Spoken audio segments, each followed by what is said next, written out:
We've been running stories on Splinter Cell and EP for a long time, and we had a whole bunch of the team playing Spies versus Mercs when that came out on Pandora Tomorrow way back when. We loved that thing. We couldn't put it down. Awesome. Is it the same kind of addiction that we're talking about here? The difference between the teams and the little nuances and the subtleties that keep you invested? Absolutely. For the hardcore fans who have played the game before, we have Spies vs. Mercs Classic, which is really true to the experience that you're talking about. It's really about light and shadow.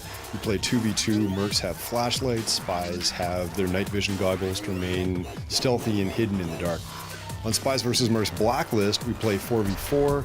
The environment's a little brighter, and the game's a little faster paced. It's more about customizing your equipment instead of having that paper, scissors, rock between all the different loadouts that your team is using versus what the other team is bringing to the table. Tell us about the different characters and the customization sort of options that we're going to have with these characters that we're going to play. For Spies vs. Mercs Blacklist, which is the mode where you get to configure your different character options, we give you 3 presets to kind of ease you into the game right off the bat.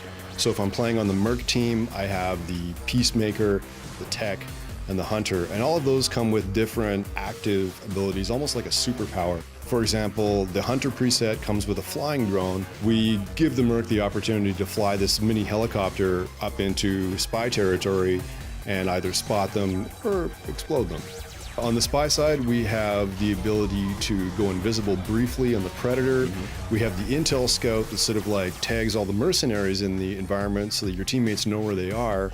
And also the Saboteur, which destroys enemy gadgets and traps.